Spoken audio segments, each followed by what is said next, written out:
अमित का नया रूममेट उसके लिए एक अत्यंत अजीब और डरावना साथी बन गया था। जब वह पहली बार अपने नए कमरे में आया तो उसे एक अजीब सी चीखने की आवाज सुनाई दी, जैसे कि कोई उसे नकारने के लिए पुकार रहा हो। अमित को इस अजीब और डरावने आवाज का अनुभव हुआ, लेकिन उसने इसे ध्यान नहीं दिया।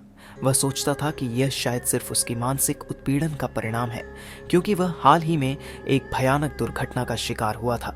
अमित के नए रूममेट का नाम विक्रम था। वह अजीब और अनजाने रूप से अमित को डरावने लग रहा था। वह रात के अंधेरे में गायब हो जाता था और उसके साथ रहने के बावजूद अमित को लगता था कि वह उसे कुछ छुपा रहा है। एक रात अमित को लगा कि वह किसी अजीब सी आवाज सुन रहा है जो उसके कमरे के दरवाजे के पीछे से आ रही है। वह धीरे से दरवाजा खोलता है और उसे लगता है कि वह एक साया देख रहा है जो कि उसकी ओर बढ़ रहा है। अमित का दिल धड़कने लगता है और वह दरवाजा बंद करने के लिए तैयार हो जाता है, लेकिन फिर उसे लगता है कि कुछ बातें भी स्पष्ट रूप से अनसुनी सुनाई दे रही है। कौन है? अमित धीरे से पूछता है, लेकिन कोई उत्तर नहीं आता। उसके दिल का धड़कना तेज होता है और वह फिर से दरवाजा खोलता है, लेकिन किसी को भी नहीं देखता।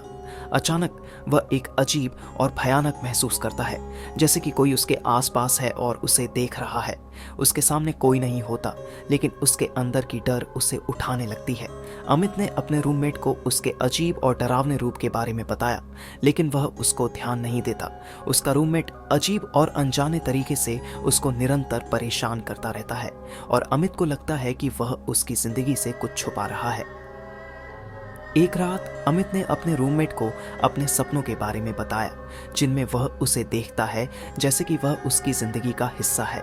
वह उसे अपनी डरावनी और असहज अनुभवों के बारे में बताता है और वह सोचता है कि क्या यह सब एक ही सपने में है। रूममेट का नाम आर्यन है और वह अमित के सपनों के बारे में सुनकर हैरान होता है। उसने कहा, मुझे भी एक ही सपने में देखा है जिसमें हम एक दूसरे के साथ हैं और हम खुशी खुशी बातें कर रहे हैं। अमित और आर्यन के बीच की यह अजीब और डरावनी अनुभव का सामना करने के बाद वे अब एक दूसरे के साथ जिंदगी की हर क्षण का आनंद लेते हैं। उनकी अजीब मित्रता उन्हें खुशियों की नई दिशा में ले जाती है और वे एक दूसरे के साथ हंसते खेलते रहते हैं, जैसे कि वह उन्हें दरवाजे के पीछे छुपे हुए डर से निकल लेती है।